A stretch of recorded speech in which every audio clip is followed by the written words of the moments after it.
Feel free to raise your hand, fire questions away anytime, at any point. Stop it and let me know.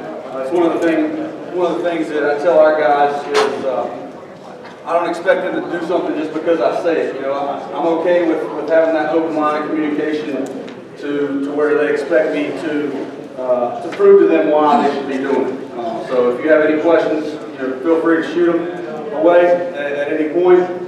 One of the things that, like I said, I tell our guys is I don't expect them to do anything if I can't explain to them why and show them the best reason. So just one thing moving forward, we'll go into this obviously my philosophy towards developing a hitter.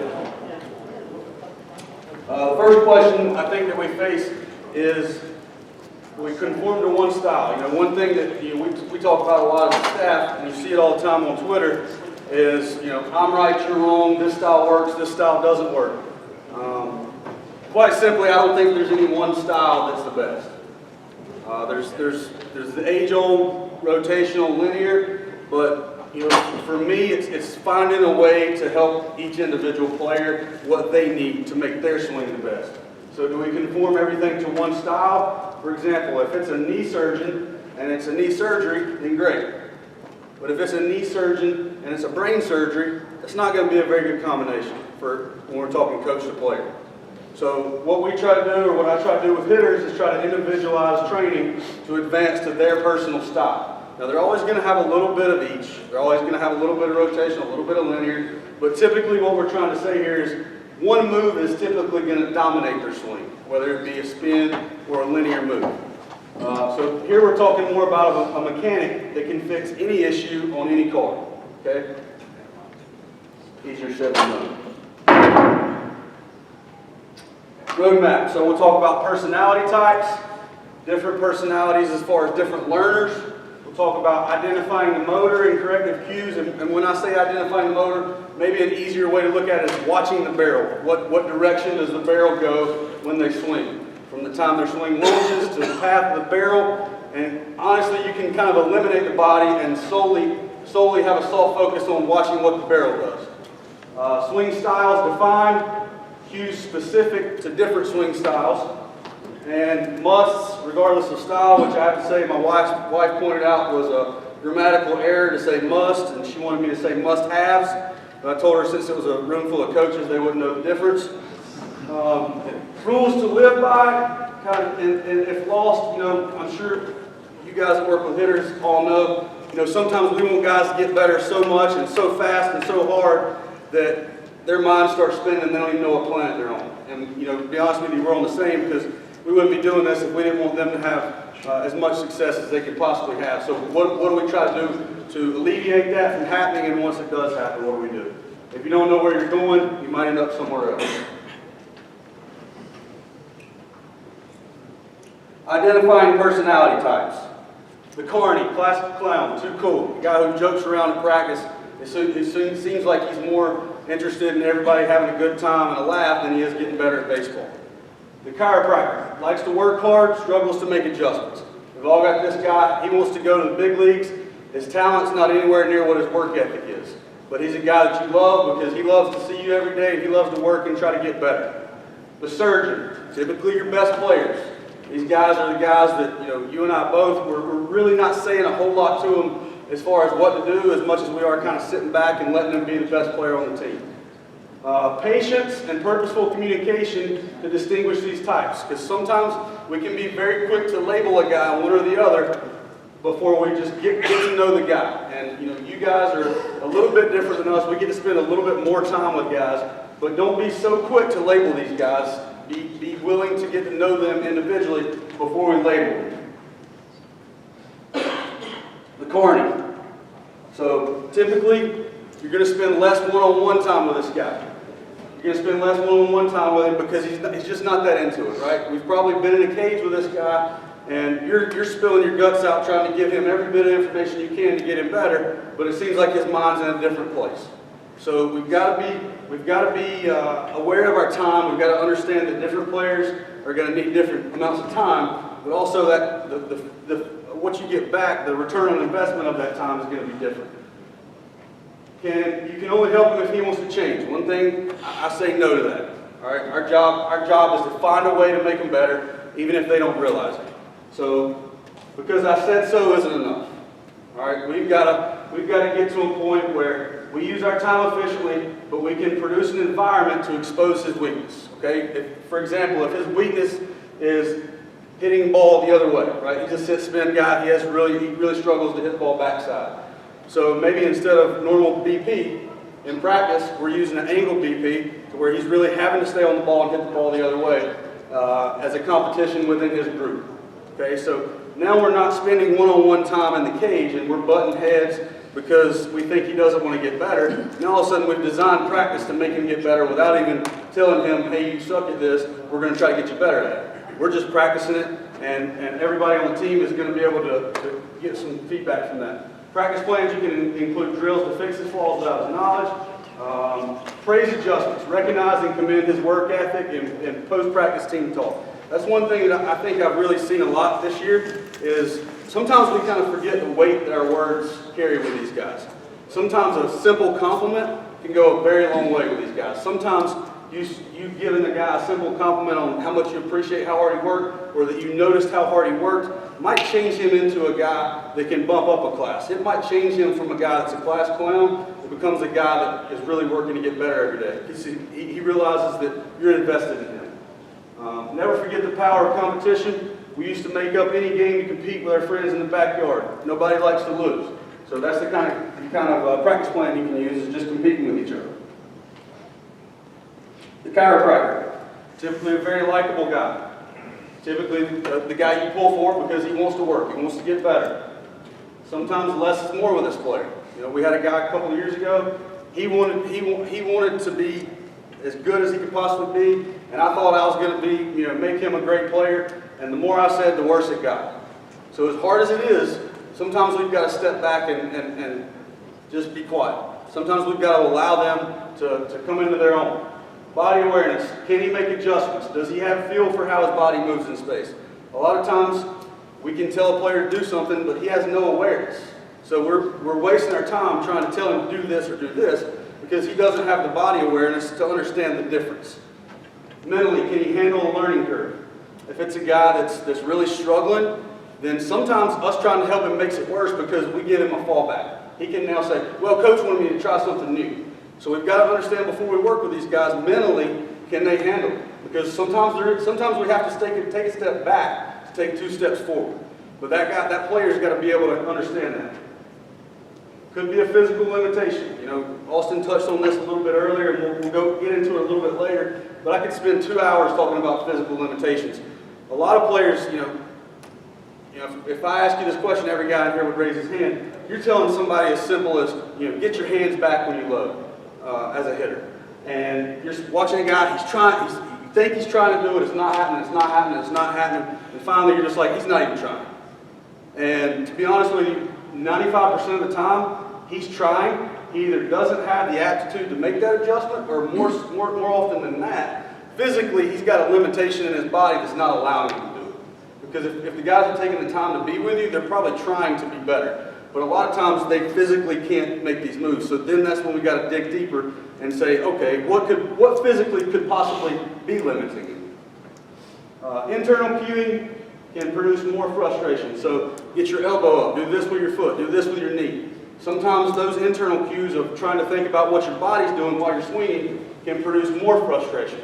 So instead of being an internal cue, we can go external cues. So instead of saying, hey, when we're trying to hit it backside, your back knee does this, your back foot does this, your big toe does that, your top hand does this, say, hey, see how hard you can hit it the other way.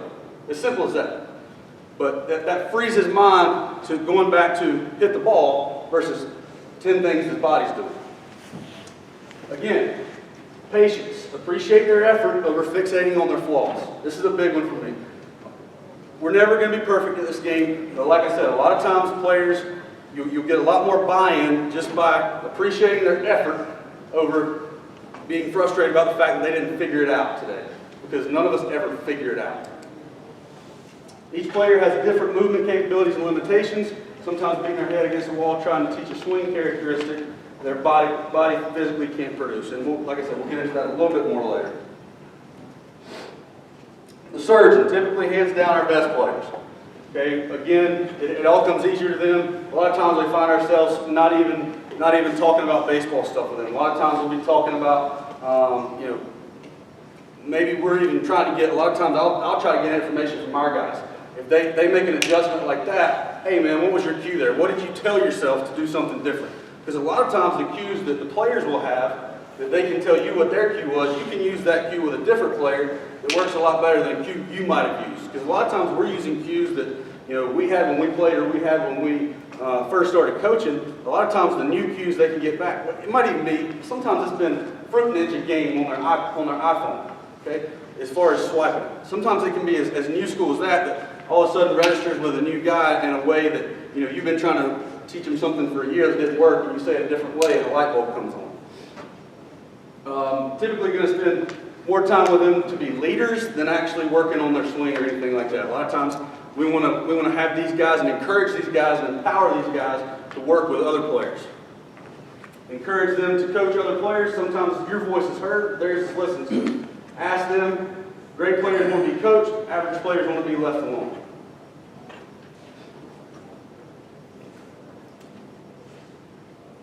Once we identify the learner, then we identify the swinger. Like I said, to me, Twitter is full of styles. Martial arts is full of styles. We don't try to teach Taekwondo to a Kung Fu swing. It's just obviously everybody has a different way. For me, I think that's a lot easier, a lot more easier way to get buy-in, a lot less frustrating for the player. Players are rarely aware of their style, so our awareness is crucial. Simplify, categorize as dominant swing traits. Again, like I said, everybody's going to have a little bit of a linear shift. Everybody's going to have a rotation to get the barrel there. So, technically we could probably say everybody's going to be a hybrid swinger, but typically one move is going to dominate the swing.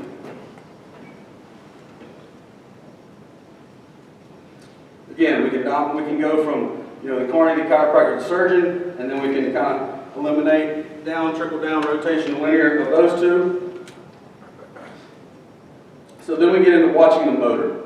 Okay, it's one of the things that I tell our guys. Our hips can only work two directions, right? Left and right. Our shoulders can work four directions. They can work left and right, and they can seesaw up and down. So understanding with those two how the motor works, and for me, Coach Hill, Austin and I, we talk a lot. The motor is what generates force, is pretty much exact same to pitching, right? We see a lot of throwers that have the ability to open their hips while maintaining their shoulders in line with their target. So if a pitcher's home plate, a hitter, we want to stay in line with center field as long as we can. But you can put a bat in his hand, and it's a pretty elite move there. Now, obviously, not a lot of players are going to be able to do that with a bat in their hand, but just showing the similarities of the motor. Don't let the hips control the shoulders. Like I said, the hips can only work two directions. So if we let the hips control the shoulders, then the shoulders are going to spin off, and the barrel's going to get out of the zone really quick. So we've got to try to find a way to isolate the hips and the shoulders to work separately. Hips are always going to open up, so we've got to find a way to isolate the shoulders and be able to put them shoulders in a position to be able to stay back through the middle of the field without allowing the hips to pull them off. The pitcher, what plane does he create? He creates a downward plane. So our goal is to match opposites with our barrel. Hips lead, shoulders work high to low. Now that being said, we get into a lot of trouble when we start talking about launch angle and swinging up. So to be honest with you, we stay away from talking about swing plane. We stay away from talking about angles, and we just kind of say, hey, what'd the ball do? Did you square it up or not? Let the ball be your feedback.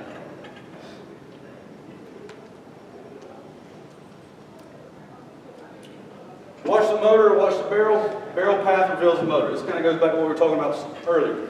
So if we're the catcher here, anything inside of this box, no matter whether it was a curveball, a changeup, a fastball, a knuckleball, it doesn't matter. The last 5 feet, if it enters this box, which would be the strike zone, they're all going to be coming in on a very similar plane, which is a slight down, 8 to 12 degrees down, which is a slight up. Again, it's not an uppercut, it's just a slight up. So this would be the path of the ball from the side.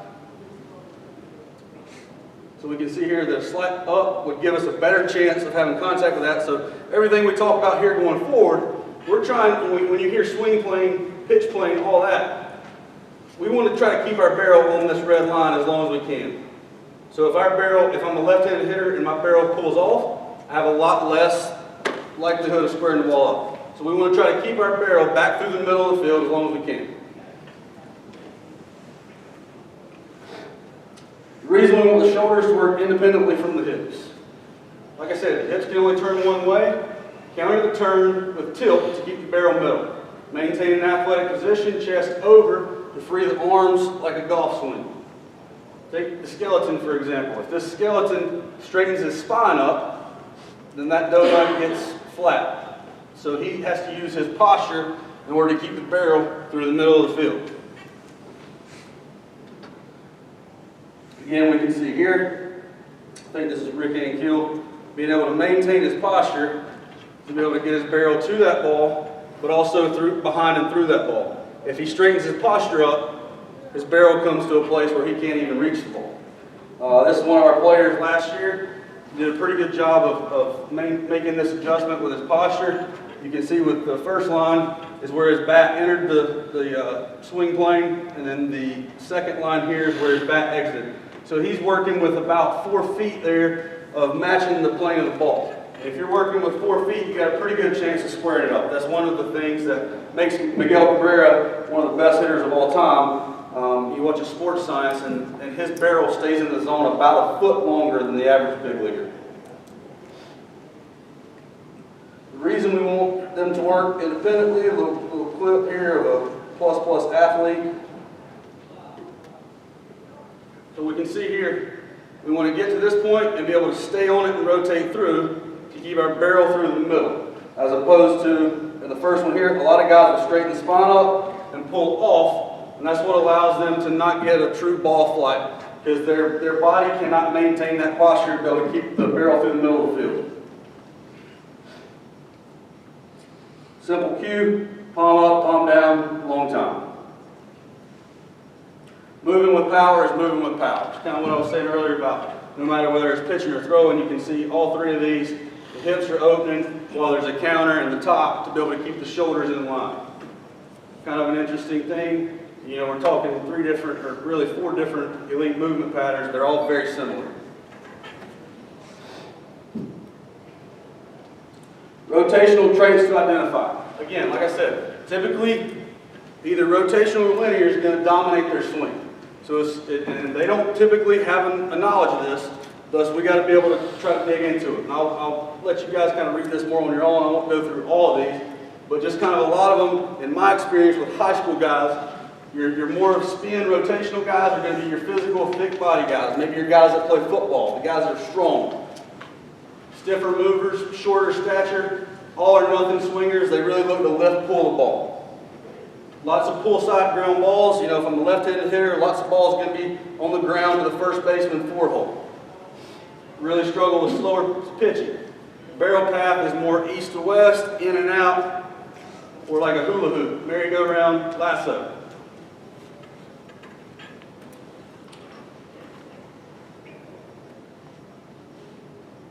Typically, you'll see their head sit more over their backside. Head stays behind center. Barrel gets in and out of the zone pretty quick.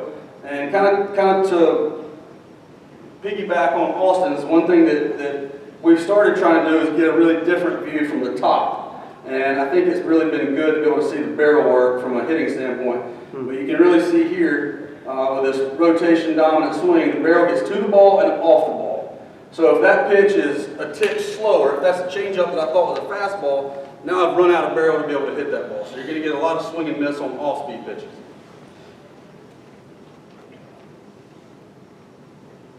Linear traits to identify. These are typically your more athletic, weak, skinny, wiry guys. A lot of basketball players, longer limbs, more twitchy guys.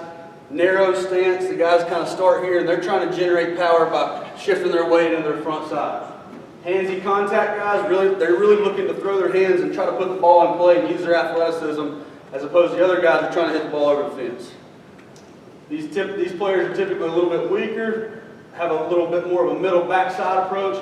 Barrel tends to drag or dump, so a lot of times they'll flail the ball the other way. A lot of times they'll hit weak duck wounded ducks to the opposite field, backside in the air, pull side on the ground.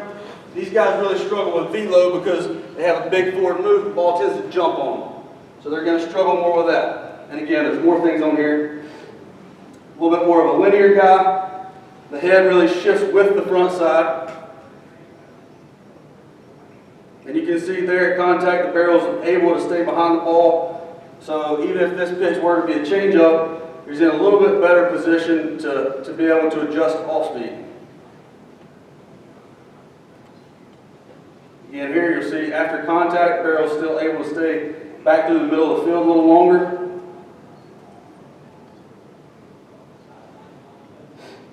Potential attributes.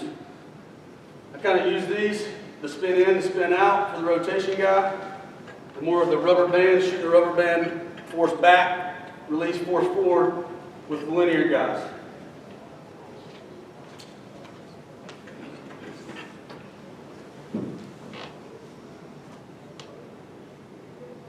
Different types of separation. Rotational guys typically have more of a merry-go-round. Barrel pulls behind them with a scap load as the hips open.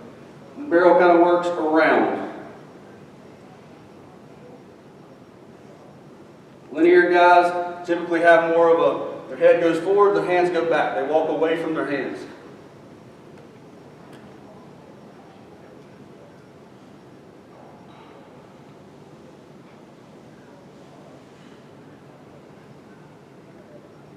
Drill specific to a rotation swing. So again, you got to understand we've got, especially you guys have a lot more limited time with these guys. So if you have limited time with these guys, how do you maximize it? If you get 4 hours a week to work with their swing, how do you maximize that? I think that's building off what they already do. Open stance, 90 degree. Well, actually, we'll just go through these. I got video here instead of reading them off to you. But these will be for a rotation driven swing. 90 degree drill. You want to have the guy open up because his hips are always going to lead. His hips are going to be pulling the shoulders. So if he opens up with the hips, then he's really trying to not allow the shoulders to open as he swings. He's going to try to stay in line, shoulders in line with the middle of the field, and still be able to hit a line drive back through the middle of the field. You can do this off the tee or front toss or even throwing. Barrel tip and turn guys. A lot of times they lose the rhythm of their barrel, so they let their barrel tip early and encourage them to keep their barrel moving the whole time as they turn and release. Angle BP. A lot of you guys probably do some sort of this already, but what this does is because the ball's coming at a larger degree angle, it's going to force them to figure out how to keep the barrel back middle oppo versus allowing the shoulders to pull the barrel off. Specific to linear swing. This is probably my favorite drill of any right here. It's called the Babe Ruth drill. What you want to have them do is just relax the bat on their shoulders, cross your feet over. As they transfer their weight, really what you're just telling them to relax the bat on their shoulder, cross their feet, hit a line drive back through the middle. Again, it's something that if he has a little bit of rhythm, he can do off front toss, but a little bit easier off the tee. Biggest thing it does is you get an equal opposite with your weight going forward and your hands going back. Bicycle kick.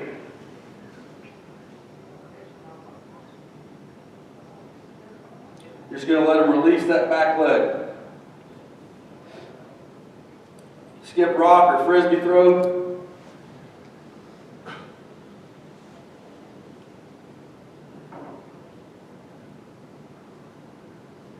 And just a dry walk through. This is, I don't know if this is a real drill or not. I just kind of made it up with one of our freshmen this year. But it really seemed to force him to kind of create a little bit of rhythm. So, and the moves don't necessarily have to be that big, but he starts to get a little bit of a better feel for his rhythm in his swing. My wife snuck that in there anyway, must-haves. How about that? With both of those swings, this is where we get into things that we have to have. There's not a lot of things that whether it be myself, TR, or Austin, we don't like preaching that everything has to be a certain way. But these are kind of musts for me. Regardless of style, there's always going to be ideal moves.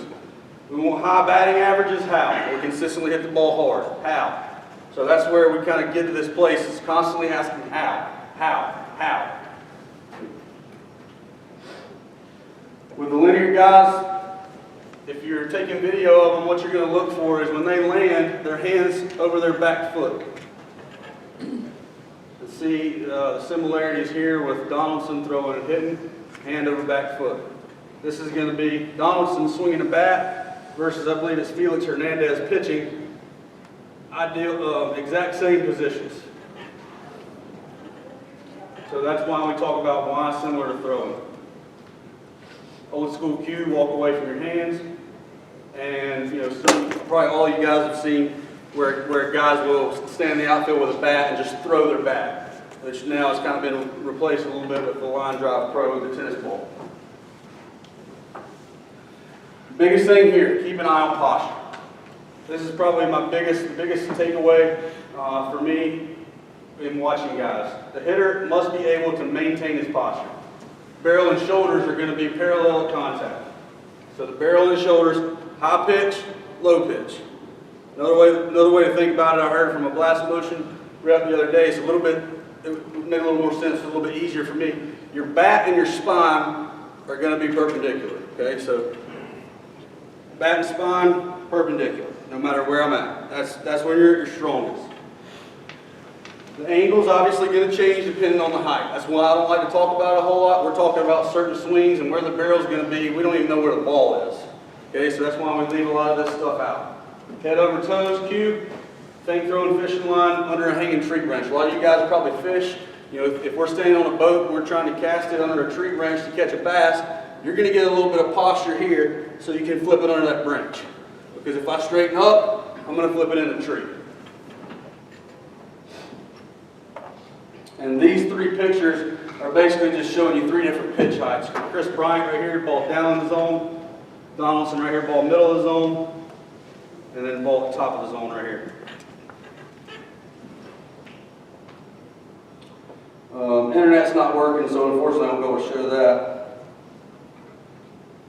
Swing up, swing down, swing out. This is probably the coolest thing I heard. Just like TR said, I didn't come up with this, but one thing that I saw, we hear everybody want to beat their heads against the wall. Do you swing up? Do you swing down? Well, we talk about swing out. I'm going to totally avoid the conversation of swinging up and swinging down, and we're going to try to swing out because that's where the ball's coming from. Okay? Our posture is going to create the angle. The swing down cue. Why does it work for a lot of people? Okay? So if I get to this position, which let's say this is my position at contact, raise your hand if you would say I'm swinging up. Okay? Now watch this. I straighten my spine, all of a sudden my barrel's above my hands. So we've seen and heard, we've all seen and heard this. But now if I put myself in a better posture, that turns into a flat path, which is naturally going to become a flat to slightly up path for most guys. Again, here you'll see shoulder and bat are going to be parallel with each other. Shoulder plane green. So you can see here, if his spine is the green here, if his spine were to straighten up with this blue line, his barrel would come off that ball. So what's allowing him to stay on that ball and through that ball isn't swing up or swing down, it's his posture over. It's his being athletic. We think about outfielders, infielders, catchers, when they walk in and they're trying to anticipate to get ready to move in any direction, the first thing they do when their feet hit the ground is get an athletic posture. Athletic posture, head goes over.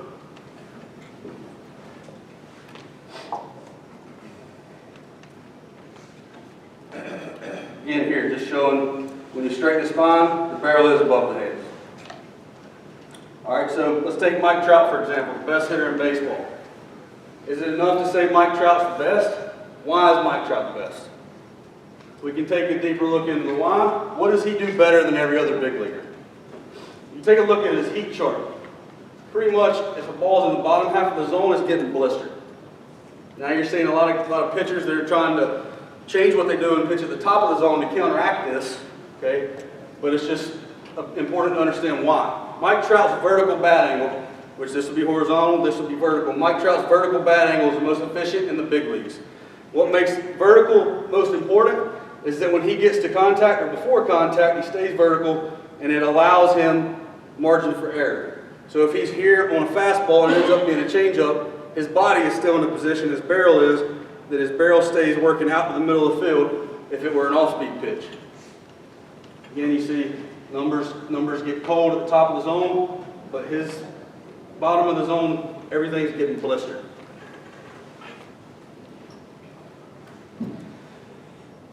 Average big leaguer here. So Mike Trout's bat path will be the orange when he finishes versus your average big leaguer, the blue. Talk about a little bit more of a hockey puck path, back to front. Here's the catch. Before you can ask somebody to swing like Mike Trout, can they move like Mike Trout? No. So this goes back to a lot of what Austin said.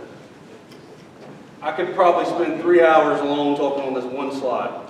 And it's pretty in-depth, but the good part about it is if you can get your guys to do 10% of it, I guarantee you they'll get better. We had our guys do 4 stretches before the game to increase their hip and spine mobility. And you're starting to see guys have the ability to adjust to off-speed pitches without even knowing they're doing it, just because their body's able to. Many guys are going to have a physical restriction. We've started doing a lot of testing and a lot of things to increase this with guys, but a lot of times guys can't maintain this as they rotate because they get tight back here from sitting down playing video games, sitting in a classroom. Their spines are going to be a lot tighter, so they can't maintain that, right? A lot of guys aren't playing in the backyard like we used to. So once they get to about here, their body can't take it, and they come out of it. So their barrel comes out of it. Obviously, you guys aren't going to have the ability to screen and individualize a plan. But the biggest thing is, like I said, if we can get guys to do about 5 stretches, they're going to get better and not even know it. And the good thing is, this is something that is not going to make them worse. Worst case scenario, it doesn't help them. You spend 5 minutes doing something that doesn't help them. Best case scenario, you unlock a different level of athleticism for this guy. He doesn't even know it. Movement routines are implemented easily. We do them before we hit in the cage. We do them before we go on the field. Increased mobility aids uncoachable traits. It's pretty freaking hard to try to teach a guy how to manipulate his body if he thinks it's a fastball and he's got 0.4 seconds to adjust his swing to a breaking ball. But if we can unlock that naturally just by making him more athletic and able to do so, we never even talked about it. He got to be a better player just by stretching.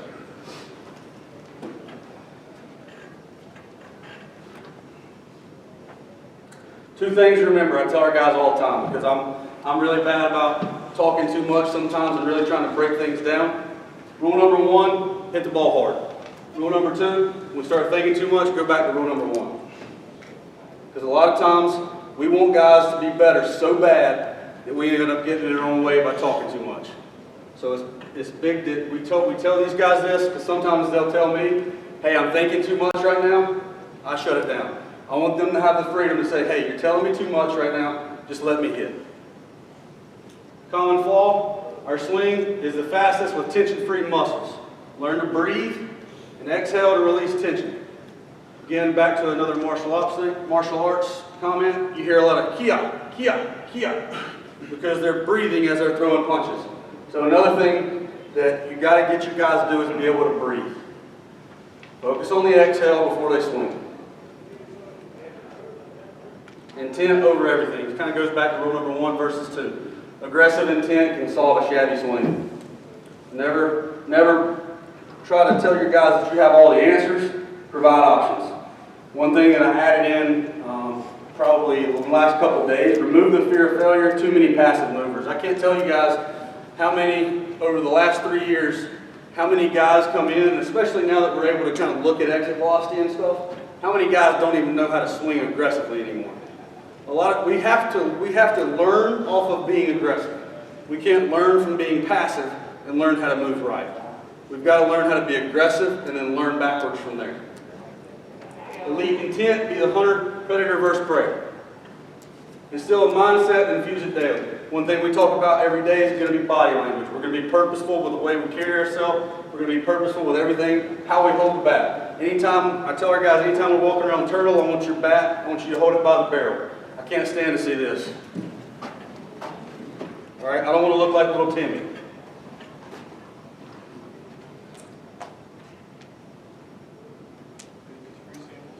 Appreciate you guys listening. Here's my information, email and cell phone number. Be happy to share anything that's on here or some other things that maybe we kind of touched on that you guys might have questions about in the future. Does anybody else have any questions? All right, cool. Thanks.